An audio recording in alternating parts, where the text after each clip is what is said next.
Si tu sens que tu as trop supplié et que tu penses qu'il n'y a plus moyen de reprendre le contrôle, laisse-moi te dire quelque chose d'important. Peu importe combien tu as supplié, il y a encore quelque chose que tu peux faire pour inverser la situation. Cette vidéo ne parle pas de manipuler ni de tromper quelqu'un, il s'agit de récupérer ton pouvoir personnel. Parce que, crois-moi, quand tu changes ta manière de voir les choses, l'autre personne le ressent, le remarque.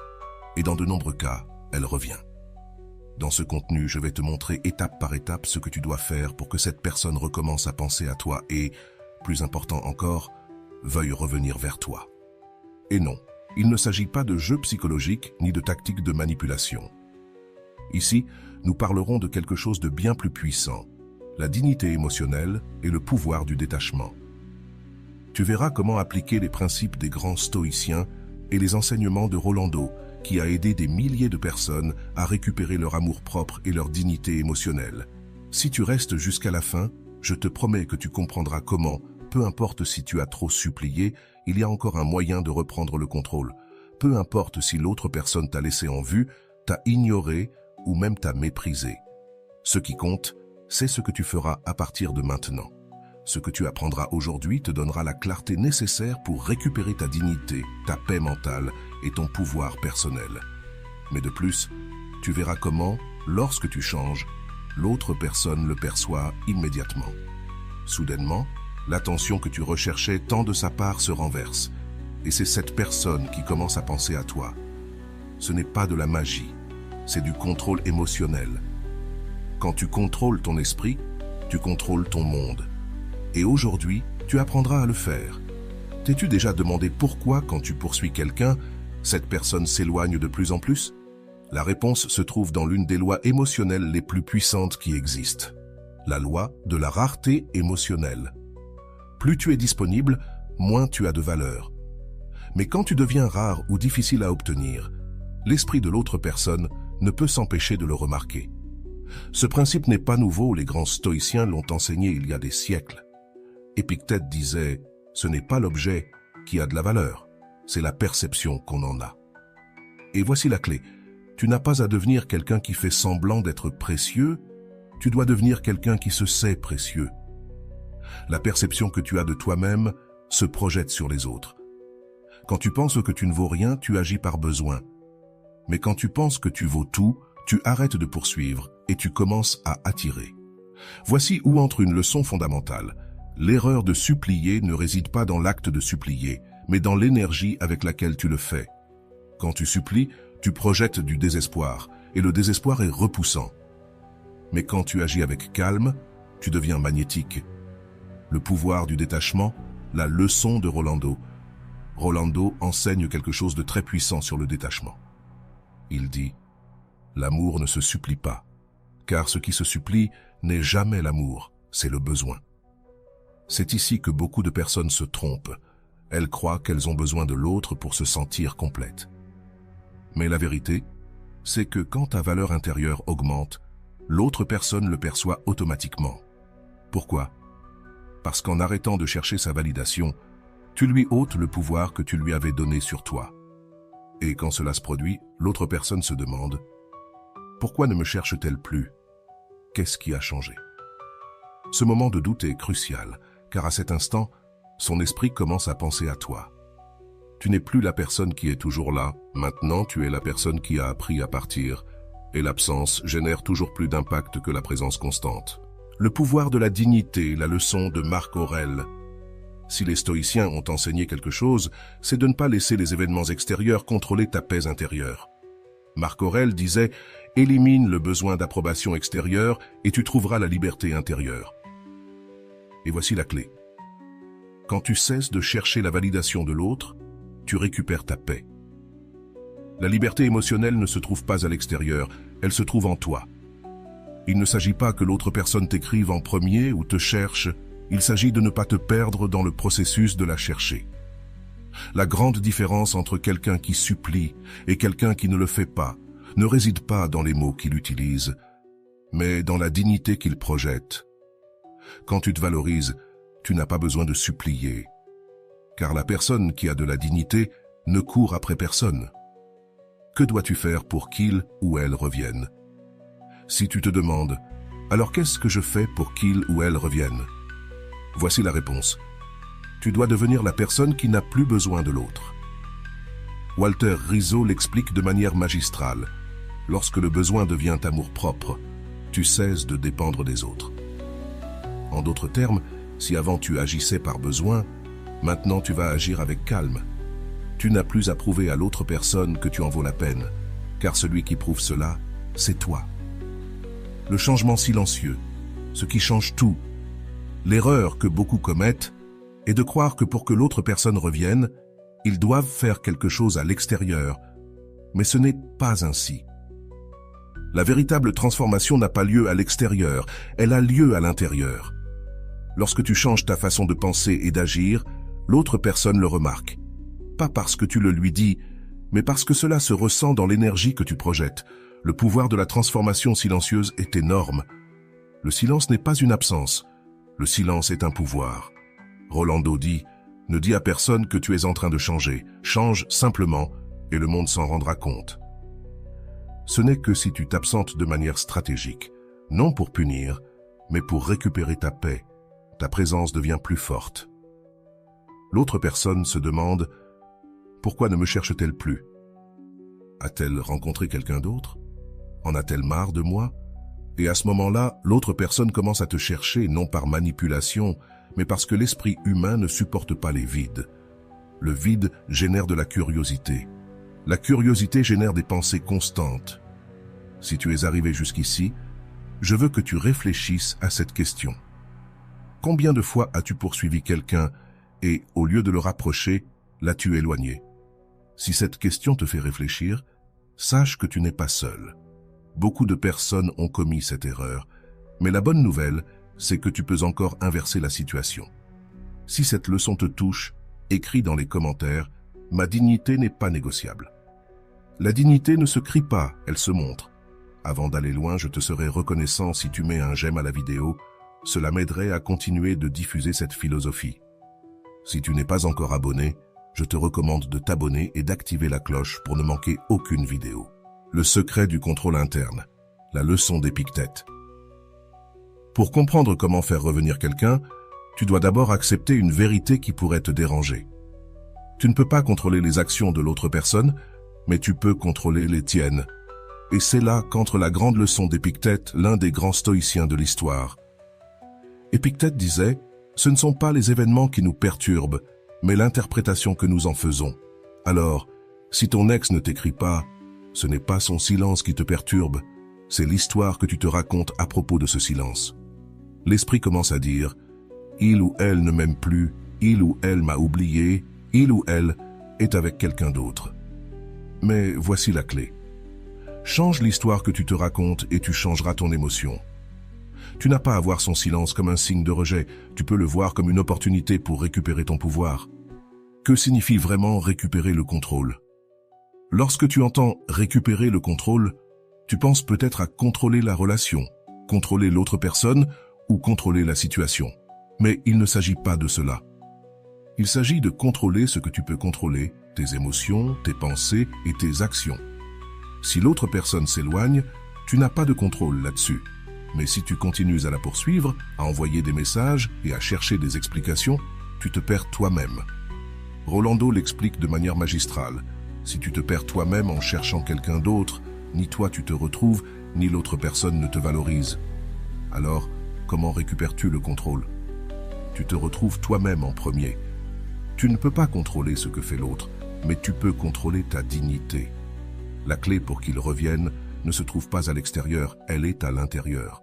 C'est ici que beaucoup se trompent. Ils croient que pour faire revenir l'autre personne, ils doivent envoyer un message parfait, une phrase magique ou faire un geste impressionnant. Mais ce n'est pas ainsi. L'erreur est de chercher des solutions à l'extérieur alors que la réponse a toujours été à l'intérieur. Ce n'est pas ce que tu dis à l'autre personne, c'est ce que tu te dis à toi-même. Sénèque, un autre des grands stoïciens, disait « Ne t'inquiète pas de ce que tu ne peux pas contrôler. Occupe-toi de ce qui est entre tes mains. » Ce qui est entre tes mains, ce n'est pas l'attention de l'autre personne. Ce qui est entre tes mains, c'est ta présence, ton silence et ta dignité. Il y a quelque chose qui change tout. La dignité se ressent quand quelqu'un remarque que tu ne poursuis plus, que tu n'expliques plus, que tu ne quémandes plus. Ils commencent à penser à toi sans arrêt, non pas par manipulation, mais parce que le cerveau humain ne supporte pas les vides, et quand tu t'absentes de manière stratégique, l'autre personne ressent ce vide. Le pouvoir du silence, la technique de la pierre grise. C'est l'une des techniques les plus puissantes que Rolando enseigne. La technique de la pierre grise consiste à devenir une présence inaltérable, inexpressive et imperturbable. Imagine une pierre grise. Elle ne bouge pas, ne réagit pas, ne s'altère pas. C'est exactement ce que tu dois faire avec tes émotions. Quand l'autre personne essaie de te faire réagir, tu restes comme une pierre grise. Rolando dit, quand quelqu'un n'obtient pas de réaction de ta part, son esprit s'active. La curiosité est plus puissante que l'attention constante. Quand tu es toujours là, quand tu réponds toujours, l'autre personne s'habitue, mais quand soudainement tu arrêtes de réagir, quelque chose s'active dans son esprit. Il commence à se demander pourquoi elle ne réagit pas. Elle en a marre de moi? Elle a trouvé quelqu'un d'autre? C'est le moment crucial, car lorsque cette curiosité s'active, l'autre personne commence à penser à toi de façon constante. Et ce n'est pas parce que tu le lui demandes, mais parce que l'absence, bien appliquée, crée un vide dans son esprit. La technique du détachement émotionnel. Le mot détachement peut paraître froid, mais en réalité, le détachement est de l'amour-propre. Il ne s'agit pas de ne pas se soucier de l'autre personne, il s'agit de te soucier plus de toi-même. Un autre Rizzo dit quelque chose de très puissant. Le détachement, ce n'est pas ne pas aimer, c'est aimer sans souffrir. L'erreur que beaucoup de gens commettent est de confondre l'amour avec le besoin. L'amour ne poursuit pas le besoin. Oui, quand tu poursuis, tu n'aimes pas, tu as besoin, et le besoin se remarque toujours. Le détachement, c'est apprendre à vivre avec le vide émotionnel sans désespérer. C'est comprendre que, même si l'autre personne n'est pas là, ta paix n'est pas en jeu, et quand tu arrives à cela, l'autre personne le remarque. Pas parce que tu le dis, mais parce que ton énergie change. La technique de la pause émotionnelle. Imagine cela. Tu reçois un message de l'autre personne après des jours d'absence. Ta première réaction est de vouloir répondre immédiatement, mais c'est là que la plupart se trompent. La technique de la pause émotionnelle de Rolando consiste à attendre avant d'agir. Quand tu reçois un message, ne réponds pas immédiatement. Prends 30 minutes, 1 heure ou le temps nécessaire pour retrouver ton calme. Pourquoi? Parce que si tu réponds dans l'urgence, tu projettes de l'anxiété. Mais si tu réponds avec calme, tu projettes du contrôle. Le pouvoir ne réside pas dans la rapidité avec laquelle tu réponds, mais dans le calme avec lequel tu agis. L'importance de ne pas t'expliquer. Si l'autre personne t'écrit et te dit « Pourquoi ne m'avais-tu pas écrit ?» L'erreur serait de dire « Parce que j'étais occupé, je n'ai pas pu ». La dignité ne s'explique pas. Tu n'as pas à justifier ton absence, car la dignité ne se mendie pas, elle se prouve. Rolando dit « Tu ne dois d'explication à personne qui n'a pas su valoriser ta présence. Si l'autre personne te demande pourquoi tu n'as pas écrit, tu peux simplement répondre « Je me concentrais sur moi-même ». Il n'est pas nécessaire de donner plus de détails. La curiosité de l'autre personne fera le reste. L'imprévisibilité est la clé. Si tu fais toujours la même chose, l'autre personne saura à quoi s'attendre, mais si soudainement tu changes, l'esprit de l'autre personne entre dans un état d'alerte. Pourquoi? Parce que l'imprévisibilité active l'anxiété et la curiosité ne s'éteint pas facilement. Si l'autre personne savait que tu écrivais toujours en premier et que soudainement tu ne le fais plus, son esprit ne pourra pas s'empêcher de se demander « Pourquoi ça a changé? Que fait-elle » Et lorsque ces questions sont activées, il commence à penser à toi sans arrêt. Que feras-tu maintenant? Si tu t'es rendu compte que tu poursuivais quelqu'un, je veux que tu saches que tu n'es pas seul. Nous avons tous été là. Mais la bonne nouvelle, c'est que tu peux encore changer la dynamique. Ne manque pas la prochaine partie, car je vais te raconter l'histoire de quelqu'un qui a appliqué tout cela dans sa vie réelle. Cette histoire pourrait être celle dont tu as besoin pour comprendre comment appliquer chaque leçon. Ce qui suit pourrait changer ta vie. 1. Le principe stoïque de la perception. Ce n'est pas ce qui se passe, mais comment tu l'interprètes. Pour récupérer le contrôle et réussir à faire revenir cette personne, tu dois d'abord comprendre la différence entre les faits et ton interprétation de ceux-ci. Épictète, l'un des stoïciens les plus influents, disait « Les hommes ne sont pas perturbés par les faits, mais par l'interprétation qu'ils en font. Qu'est-ce que cela signifie? Cela signifie que le fait que l'autre personne ne t'ait pas répondu n'est pas en soi un problème. Le problème réside dans l'histoire que tu te racontes à ce sujet. Si ton esprit te dit « il ou elle ne me répond pas parce que je ne lui importe plus », alors ton émotion sera tristesse, frustration ou anxiété. Mais et si tu changeais l'histoire? Que se passerait-il si tu te disais « il ou elle ne m'a pas répondu parce qu'il ou elle est occupé et cela n'a rien à voir avec ma valeur personnelle ». Le changement de perspective change ton émotion et lorsque ton émotion change, tes actions changent. Tu ne réagis plus par besoin, tu agis par dignité. 2. La leçon de Marc Aurèle sur le contrôle de l'esprit. Marc Aurèle, un autre grand stoïcien, enseignait que l'esprit a le pouvoir de décider ce qui t'affecte et ce qui ne t'affecte pas. Il disait « Si tu es angoissé par quelque chose d'extérieur, la douleur ne vient pas de la chose elle-même, mais de l'estimation que tu en fais. Et tu as le pouvoir de révoquer cela à tout moment. » Qu'est-ce que cela signifie? Cela signifie que si aujourd'hui tu ressens de la douleur parce que l'autre personne ne te répond pas, cette douleur ne réside pas dans l'action de l'autre personne, mais dans ton esprit. Et si tu es celui qui crée la douleur, tu as aussi le pouvoir de l'éliminer. Comment appliquer cela? Chaque fois que tu ressens le besoin de supplier, d'écrire ou de clarifier quelque chose, demande-toi, est-ce dans mon contrôle ou hors de mon contrôle? Si la réponse est hors de mon contrôle, alors laisse-le partir. Car, comme le disait Marc Aurèle, ce qui est hors de ton contrôle ne doit pas gouverner ta paix. 3.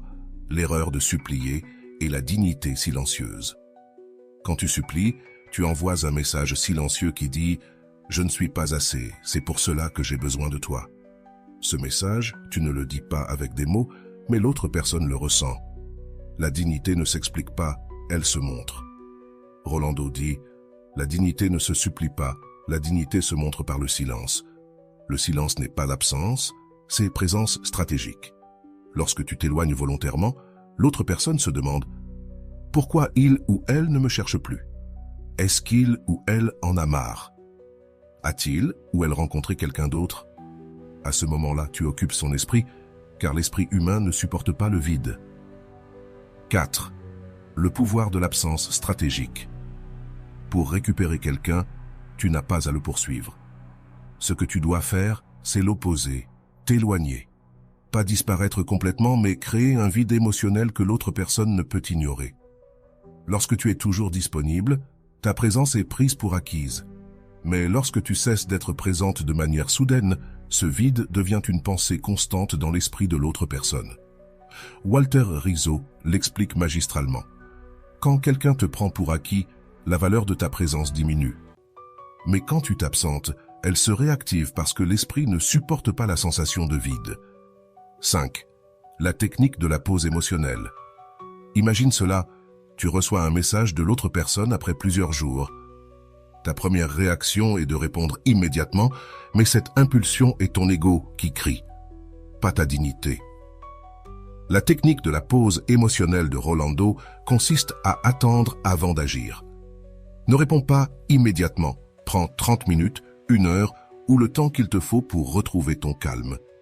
Pourquoi? Parce que si tu réponds avec urgence, tu projettes de l'anxiété. Mais si tu réponds avec calme, tu projettes du contrôle. Le calme, c'est du pouvoir, et l'autre personne ressentira cette différence. 6. Ne donne pas d'explication. Si l'autre personne te demande pourquoi tu ne m'écris plus, la plupart des gens répondent par « J'ai été occupé, je n'ai pas eu le temps ». Erreur. Cette réponse justifie ton absence et projette le besoin de donner des explications, mais la dignité ne s'explique pas.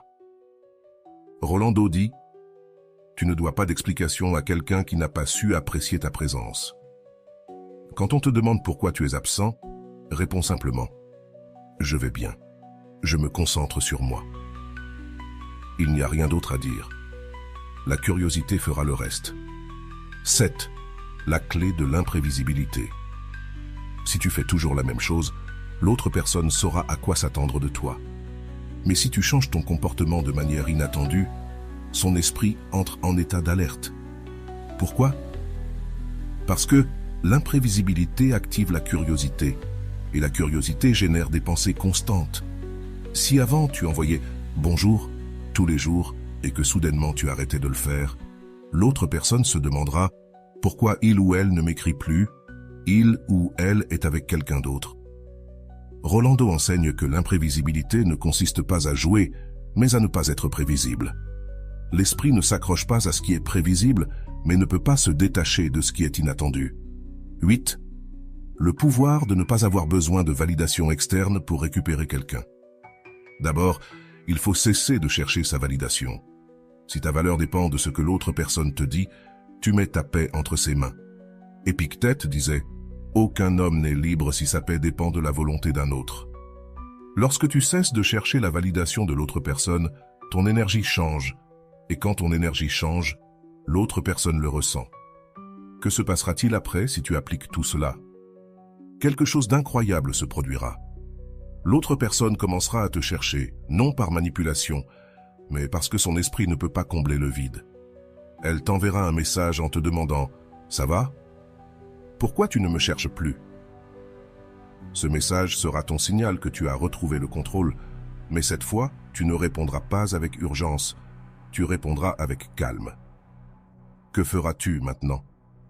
Si tu es arrivé jusque-là, je veux que tu réfléchisses à cette question. Que se passerait-il si, à partir d'aujourd'hui, tu décidais d'arrêter de courir après et commencer à contrôler ta paix? Si cette idée résonne en toi, je veux que tu laisses en commentaire la phrase « Ma dignité n'est pas négociable ». Jour 1. L'obsession commence. Camilla regardait son téléphone pour la 10e fois de la dernière heure. L'anxiété l'avait piégée. Sa dernière conversation avec Matteo s'était terminée par un « Ok, sec » et depuis, il n'avait plus rien écrit. « Il doit être occupé », se dit-elle tout en essayant de se convaincre qu'il n'y avait rien de grave. Mais après 30 minutes, son esprit a commencé à inventer des histoires. Est-ce qu'il parle avec quelqu'un d'autre? Peut-être que je ne l'intéresse plus. Chaque minute passée augmentait son anxiété. Le téléphone était devenu son plus grand ennemi. Elle regardait l'écran, mais il n'y avait pas de notification. Le besoin de lui écrire était si fort qu'elle ne pouvait penser à autre chose. « Je n'en peux plus, je vais lui écrire », dit-elle avec un mélange de colère et de désespoir. Elle prit son téléphone et écrivit « Salut Matteo, tout va bien? Je ne t'ai pas vu actif. » Elle envoya le message et dès qu'elle l'eut fait, elle regretta. Le sentiment de culpabilité l'envahit. Elle savait qu'elle n'aurait pas dû le faire, mais c'était trop tard. Jour 2, l'attente qui semble éternelle. Camilla se réveilla avec un sentiment d'angoisse. La première chose qu'elle fit fut de vérifier son téléphone. Aucune réponse. « Ce n'est pas possible », murmura-t-elle en lui réécrivant. « Salut, ça va? Tu vas bien ?» Son esprit était en mode automatique. Elle savait que chaque message la faisait paraître plus désespérée, mais elle ne pouvait pas s'arrêter. Chaque minute d'attente semblait une éternité. 2 heures passèrent, rien. 5 heures passèrent, rien. Cet après-midi, Camilla appela son amie Valeria. Il ne me répond pas. Je crois que j'ai tout gâché. Je lui ai écrit en premier et il n'a pas répondu. Valeria ne tarda pas à lui dire la vérité que Camilla avait besoin d'entendre. « Camilla, arrête de lui écrire, plus tu insistes, plus tu t'éloignes de toi-même. » Mais Camilla ne pouvait pas l'écouter.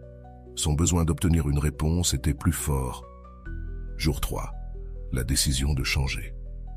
Cette nuit-là, alors qu'elle était allongée dans son lit, Camilla ressentit un vide dans sa poitrine. Elle se sentit fatiguée d'elle-même. Elle n'était pas fatiguée de Matteo. Elle était fatiguée de la façon dont elle agissait. Elle se souvint des mots de son amie Valeria. « Si tu continues à le poursuivre, tu te perdras toi-même. » Et quelque chose fit clic dans son esprit. « Je ne peux pas continuer ainsi, » dit-elle en fermant les yeux avec force. Elle prit son téléphone, bloqua la notification des messages de Matteo et le posa sur la table. Cette fois, elle décida de ne pas le regarder jusqu'au matin suivant. Ce fut sa première victoire. Petite, mais puissante. Jour 4, le premier jour sans le chercher. Le premier jour sans chercher Matteo fut un défi. Ce ne fut pas facile. La tentation de débloquer le téléphone et de vérifier s'il avait répondu était forte. « Allez Camilla, tu peux le faire, tu n'as pas besoin de ça », se dit-elle. Pour occuper son esprit, elle décida de sortir marcher. Elle mit ses écouteurs et écouta une conférence de Rolando sur l'amour de soi. Une phrase resta gravée dans son esprit. L'amour de soi ne repose pas sur l'amour des autres, il repose sur la dignité que tu as avec toi-même. Cette phrase la fit pleurer. Elle se rendit compte que pendant longtemps, elle avait cherché l'amour à l'extérieur, alors qu'elle devait en réalité le chercher en elle-même. Jour 6. La résistance à la tentation. Au 6e jour, Camilla avait déjà appris à contrôler l'anxiété. Le premier instinct de lui écrire était toujours là, mais cette fois, elle n'agissait pas. Chaque fois que l'envie de lui écrire la frappait, elle appliquait la technique de la pause émotionnelle. Elle comptait 30 minutes avant de prendre toute décision, et presque toujours, à la fin de ces 30 minutes, l'urgence disparaissait. Rolando enseigne que la pause émotionnelle est l'une des techniques les plus efficaces pour contrôler l'anxiété. Si tu attends avant d'agir, tu agiras depuis le calme, et non depuis l'urgence. Et c'est exactement ce que fit Camilla. Elle n'était plus une femme qui réagissait impulsivement, maintenant elle était une femme qui décidait depuis le calme. Jour 8, l'absence commence à se faire sentir. Tandis que Camilla retrouvait son calme, quelque chose commença à se passer de l'autre côté. Matteo commença à remarquer son absence. À 21h17, le téléphone de Camilla vibre. C'était Matteo. « Salut, tout va bien ? Ça fait des jours que je n'ai pas de nouvelles. » Camilla regarda la notification, mais cette fois, elle ne ressentit pas l'urgence de répondre immédiatement. Sa dignité était intacte. « Je réponds demain, » se dit-elle. Cette fois, elle avait le contrôle. Jour 9, l'effet de l'imprévisibilité. Lorsque Camilla répondit enfin, elle le fit calmement. Elle n'expliqua pas son absence, ne justifia rien. Elle écrit simplement « Tout va bien, Matteo, merci de demander, rien de plus. » Et ça suffisait. Il n'y eut pas d'explication, pas d'excuse, juste une réponse brève. Matteo resta là à regarder le message. Il ne comprenait pas ce qui avait changé chez Camilla. Avant, c'était elle qui écrivait en premier, qui expliquait tout. Mais maintenant, c'était la femme qui n'avait pas besoin de donner d'explication, et cette différence se fit ressentir. Jour 10. La nouvelle version de Camilla. Après ce jour, tout changea. Elle n'était plus la même Camilla qui poursuivait. Maintenant, elle était devenue quelqu'un qui savait attendre. Mais elle n'attendait pas l'autre personne. Elle attendait pour elle-même. Pour la première fois, Camilla sentit que sa dignité n'était plus en jeu. Peu importe si Matteo répondait ou non, car maintenant sa paix ne dépendait plus de lui. Épictète disait « Si tu contrôles ton esprit, tu contrôles ton monde. » Et c'est exactement ce que fit Camilla. Elle ne contrôlait pas Matteo, elle contrôlait son esprit. Le jour 11, le retour de Matteo. Camilla avait commencé à se sentir bien dans sa peau, le contrôle qu'elle avait sur son anxiété était évident. Elle ne ressentait pas le besoin d'écrire à Matteo, mais comme cela arrive dans ces cas-là, juste au moment où tu te sens en paix, la vie te met à l'épreuve. À 10h23, pendant qu'elle vérifiait ses mails, son téléphone vibra. C'était Matteo. « Salut, comment tu vas ? Ça fait un moment que je n'ai pas de nouvelles. » Son cœur fit un bond. Pour la première fois, il écrivait sans qu'elle ait cherché à le contacter. Son premier réflexe fut de répondre immédiatement. Mais cette fois, elle se souvint de la leçon la plus importante. Ne réagis pas. Camilla réfléchit d'abord. Elle appliqua la technique de la pause émotionnelle, pose son téléphone sur la table et respira profondément. Attendre lui sembla être une victoire. Cette fois, elle avait le contrôle. Jour 12, l'épreuve de feu. Camilla décida de ne pas répondre immédiatement au message de Matteo. Elle se concentra sur sa routine quotidienne, travail, sport et temps pour elle-même. Mais son esprit ne lui facilita pas les choses. Chaque fois qu'elle voyait son téléphone, la tentation était là. Et si plus jamais il ne m'écrivait? Et s'il m'oublie? Mais cette fois, Camilla était différente. Elle ne se laissait plus dominer par le besoin. Elle ne craignait pas le vide. À 18h45, après avoir dîné, elle décida de lui répondre. Mais cette fois, elle ne s'expliqua pas, ne s'excusa pas du retard, ni ne donna de justification. « Salut Matteo, je vais bien, merci de demander. J'espère que toi aussi. » Simple, direct et sans explication. Ce fut le message. Et pour la première fois, Camilla sentit qu'elle avait gagné. Jour 14, l'anxiété tente de revenir. Les jours passèrent et Matteo ne répondit pas immédiatement. C'est là que l'esprit de Camilla commença à l'attaquer. Sa voix intérieure lui disait « Tu vois, tu aurais dû répondre plus tôt, tu l'as perdu, cette fois il ne reviendra pas. » Cette bataille intérieure est la plus difficile de toutes, car l'anxiété ne part pas définitivement. Elle trouve toujours un moyen de revenir. À ce moment-là, elle se souvint des mots d'Épictète. « Aucun homme n'est libre si sa paix dépend de la volonté d'un autre. » Camilla ferma les yeux et respira profondément. Elle comprit que sa paix ne pouvait pas dépendre du fait que Matteo réponde ou non. Elle ne se perdrait pas elle-même simplement parce qu'il mettait du temps à répondre. Ce soir-là, elle écrivit dans son journal « Je ne peux pas contrôler ce qu'il fait, mais je peux contrôler ce que je ressens. Aujourd'hui, je choisis ma paix. » Jour 16, le message inattendu. À 15h17, pendant que Camilla était en réunion de travail, son téléphone vibra. C'était Matteo. « Pourquoi t'es si disparue? Avant, tu étais plus attentive. » Camilla sourit. Elle ne ressentit plus le besoin de se justifier. Elle aurait pu dire « Désolé, j'ai été occupée. » Mais cette fois, c'était différent. Sa réponse fut brève, directe et pleine de dignité. « Je me suis concentré sur moi. » Elle n'expliqua pas davantage, ne justifia rien. La dignité ne s'explique pas, elle se montre. Jour 17, l'épreuve de la curiosité. Après son dernier message, Matteo ne répondit pas immédiatement. Mais cette fois, Camilla ne ressentait pas d'anxiété. Elle avait compris que sa paix ne se négociait pas. Le lendemain matin, pendant qu'elle prenait son café, son téléphone vibra à nouveau. C'était Matteo. « Encore toi? Et sur quoi tu te concentres autant? Raconte-moi. » Camilla sourit. Elle savait ce qui se passait. Son absence avait éveillé la curiosité dans l'esprit de Matteo. La technique de la pierre grise fonctionnait. Rolando enseigne cette technique avec une phrase puissante. Quand tu ne donnes pas toutes les informations, l'esprit de l'autre se remplit de questions et les questions te ramènent toujours dans l'esprit de l'autre personne. Cette fois, Camilla décida d'appliquer cette technique au maximum en moi, Matteo, et elle n'a rien dit de plus. Le 18. Le silence stratégique. Camilla a décidé d'appliquer le silence. Elle n'a pas écrit, n'a pas répondu immédiatement et surtout n'a pas réagi. Pourquoi? Parce qu'elle a compris quelque chose de très important. Le silence n'est pas une absence, c'est une présence stratégique. Un autre risque dit que l'esprit ne supporte pas le vide.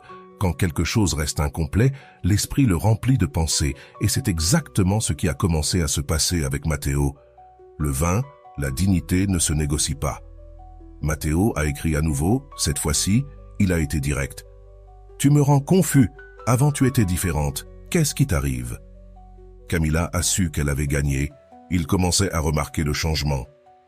Elle n'était plus la même femme qu'il poursuivait, maintenant elle était la femme qui contrôlait sa dignité. Elle a décidé de ne pas répondre immédiatement, elle a attendu 2 heures avant d'écrire. « Les gens grandissent, Matteo, c'est tout. » Elle n'a pas dit plus. La dignité ne s'explique pas. Le 22, le changement complet. Maintenant, Camilla se sentait libre. Elle n'attendait plus la réponse de Matteo pour se sentir bien. Elle avait repris le contrôle de sa paix. Elle s'est regardée dans le miroir et s'est dit à elle-même « Je ne me perdrai plus jamais. » Déjà, Épictète disait « Si tu contrôles ton esprit, tu contrôles ton monde. » Et c'est exactement ce que Camilla a fait. Elle n'avait plus peur du vide parce qu'elle a compris que le vide ne se remplit pas avec une autre personne, il se remplit avec de l'amour-propre. Le 24, la décision finale. Le message de Matteo est arrivé à 20h45. « Je veux te voir, on peut parler, tu me manques. » Le message qui aurait été son rêve avant, maintenant c'était juste une option parce que Camilla n'avait plus besoin de sa validation. Elle a pris son temps pour réfléchir, n'a pas couru pour répondre. Pour la première fois, Camilla savait que sa paix passait avant tout. Si cette histoire t'a fait écho, je veux que tu réfléchisses à cette question. Combien de fois as-tu cherché la validation d'une autre personne pour te sentir précieux? Si tu te reconnais dans Camilla, je veux que tu saches que tu n'es pas seul. Nous avons tous été là, mais la bonne nouvelle, c'est que tu peux changer la dynamique. Le 25, la tentation de revenir. Le message de Matteo restait à l'écran. « Je veux te voir, on peut parler, tu me manques. » Camilla l'a regardé quelques secondes, puis a posé le téléphone face contre table. Il n'y avait pas de hâte, pas d'urgence. Pour la première fois, elle n'a pas ressenti l'impulsion de répondre immédiatement. Cette fois, elle était en contrôle. Elle s'est levée, a préparé une tasse de thé et s'est assise sur la terrasse de sa maison. Le silence de la nuit l'accompagnait. Avant, ce silence l'aurait effrayée, mais maintenant c'était différent. Ce silence était la paix. « Je n'ai pas besoin de courir pour prouver quoi que ce soit », se dit-elle en respirant profondément. Elle se souvient de la phrase de Rolando. « Quand tu réponds depuis le calme, tu ne perds pas ton pouvoir, mais quand tu réagis depuis l'urgence, tu es un prisonnier de tes émotions. » Camilla a décidé d'attendre jusqu'au matin suivant pour répondre. Cette nuit-là, elle a dormi paisiblement. Le 26, la réponse depuis la dignité. À 10h45 le matin, après son petit déjeuner, Camilla a décidé de répondre à Matteo. Mais cette fois, elle ne l'a pas fait par besoin, elle l'a fait depuis le calme. Elle a pris son téléphone et a écrit « Salut Matteo, bien sûr, mais à propos de quoi ?» Son message n'était pas une acceptation automatique, c'était une question. Et les questions ont du pouvoir. Quand tu poses une question, tu laisses la responsabilité du prochain mouvement à l'autre personne. Matteo a répondu rapidement « Je veux te voir, tu me manques, c'est tout. » Camilla a souri. Ce n'était pas un sourire de victoire sur lui. C'était un sourire de victoire sur elle-même. Avant, elle aurait accepté sans réfléchir, mais maintenant sa paix passait avant tout. « Je vais réfléchir. » Il n'y avait pas besoin de s'expliquer. Elle ne cherchait plus de validation. Elle montrait simplement sa dignité. Le 20e, la confusion de Matteo. Le changement de Camilla commençait à affecter Matteo. Il ne comprenait plus ce qui se passait. Avant, Camilla était toujours disponible. Elle cherchait toujours. Elle expliquait toujours. Mais maintenant, ce n'était plus le cas. Pendant ce temps, Camilla poursuivait sa routine. Elle alla au gymnase, déjeuna avec son amie Valeria et ne mentionna pas Matteo une seule fois au cours de la conversation. « Te vois-tu différente, Camilla ? On dirait qu'il y a quelque chose de changé en toi, » dit Valeria en prenant un café. « Ce qui a changé, c'est que j'ai arrêté de courir après, » répondit Camilla avec un sourire. Valeria sourit et trinqua avec sa tasse de café. « Ça, ami, c'est la véritable victoire. Le 28, la preuve finale. » Cette nuit-là, Matteo écrivit à nouveau « Je veux te voir, Camilla, s'il te plaît. » Mais cela ne passa pas inaperçu. La balance s'était inversée. Maintenant, c'était Matteo qui demandait, qui cherchait, qui attendait.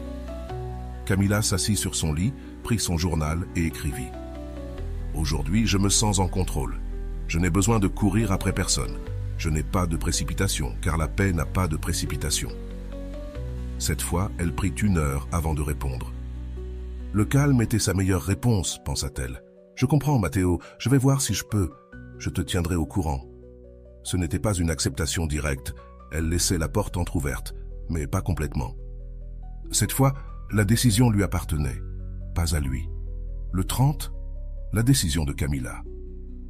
Camilla se leva avec une clarté qu'elle n'avait jamais ressentie. Elle n'était plus la même femme qui priait pour quelque chose.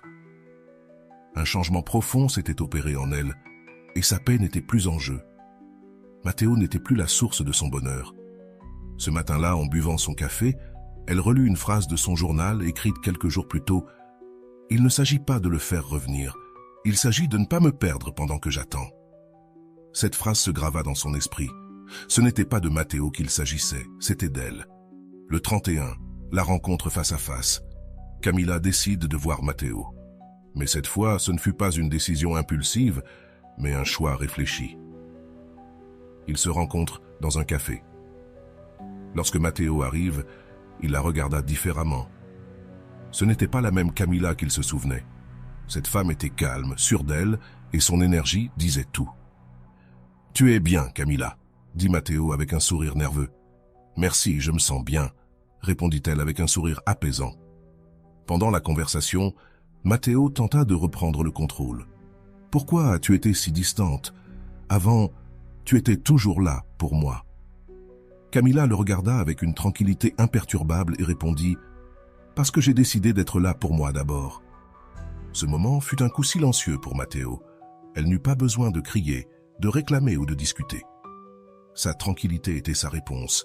Le 32, la décision finale. À la fin de la conversation, Matteo dit « Je veux qu'on revienne à ce que nous étions avant. » Camilla sourit doucement et répondit « Je ne veux pas revenir en arrière, comme avant. » Le silence fut total.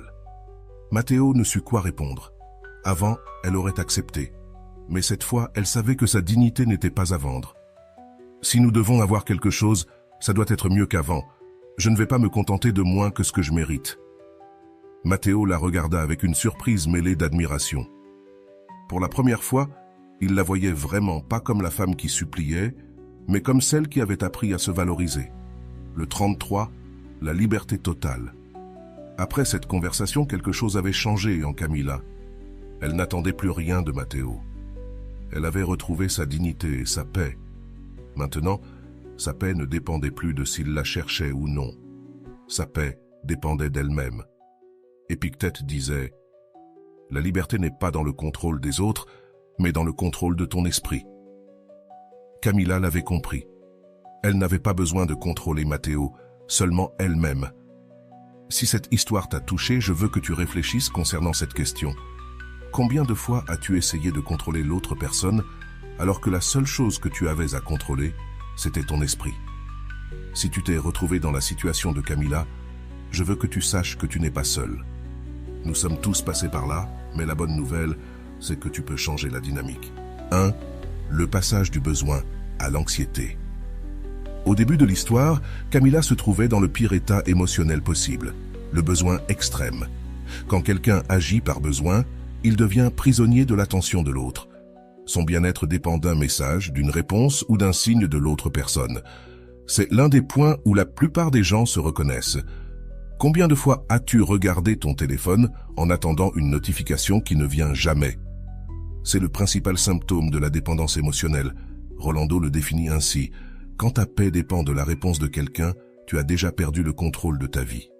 Au début, Camilla consultait son téléphone toutes les 5 minutes et, lorsqu'elle ne recevait pas de réponse, son esprit créait des histoires négatives. C'est l'effet célèbre de la narration interne, où ton esprit invente des scénarios qui te font te sentir pire que ce qui se passe réellement. Les stoïciens nous enseignent que ce ne sont pas les faits qui nous perturbent, mais l'interprétation que nous en faisons. Épictète disait « Si tu contrôles ton esprit, tu n'as pas besoin de contrôler le monde. » Le problème de Camilla n'était pas Matteo, le problème était la façon dont elle interprétait son silence. 2. La décision de ne pas se perdre soi-même. Le moment clé de l'histoire de Camilla survient lorsqu'elle décide d'appliquer la technique de la pause émotionnelle. Cette technique, enseignée par Rolando, consiste à ne pas réagir immédiatement lorsque l'émotion cherche à te contrôler. Tu choisis de faire une pause avant d'agir. En appliquant cette pause, Camilla a réussi à stopper l'envie d'écrire à Matteo. Pourquoi ce geste est-il si important? Parce que lorsque tu agis depuis la pause, tu prends le contrôle de ton esprit et, par conséquent, du résultat. Tu ne réagis plus, tu réponds.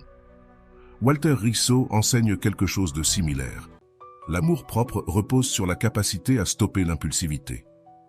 Ce n'est pas l'amour pour l'autre qui te détruit, mais le besoin de le contrôler. Camilla a cessé d'agir impulsivement. Ce n'était pas facile, mais chaque fois qu'elle résistait à l'envie d'écrire à Matteo, elle renforçait sa dignité émotionnelle. 3. La transformation intérieure. Le silence stratégique. Le moment où Camilla commence à appliquer le silence stratégique est celui où l'histoire prend un tournant complet. Cette technique repose sur l'enseignement de Rolando. Le silence n'est pas de l'absence, le silence est une présence stratégique. L'erreur que font la plupart des gens est de croire que, pour que quelqu'un pense à toi, tu dois lui parler, le chercher, insister. Mais la réalité est l'inverse.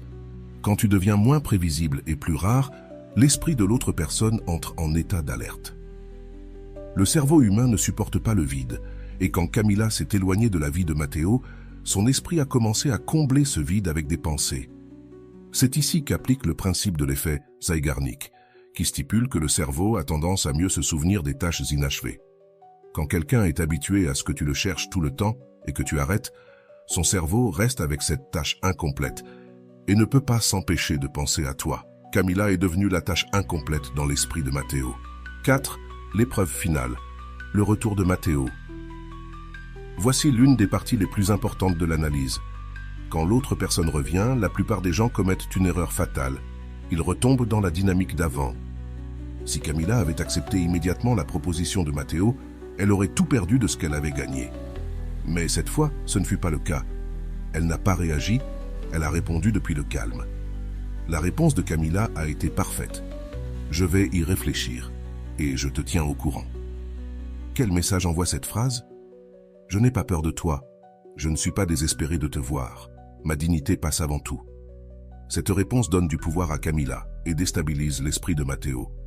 Il n'est plus en contrôle, et lorsque l'autre personne sent qu'elle a perdu le contrôle, sa curiosité s'active et son attention augmente. 5. L'épreuve de la dignité.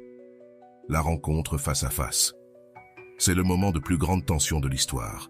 Camilla et Matteo se retrouvent face à face.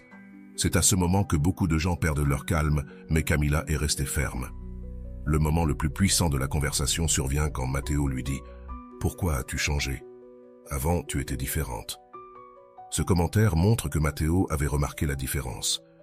Il ne se trouvait plus devant la Camilla qu'il connaissait, mais face à une version d'elle qu'il ne comprenait pas, la réponse de Camilla fut simple mais percutante. « Parce que j'ai décidé de me mettre en priorité. » Cette phrase a du pouvoir. Elle n'a pas expliqué, ne s'est pas justifiée, elle s'est montrée.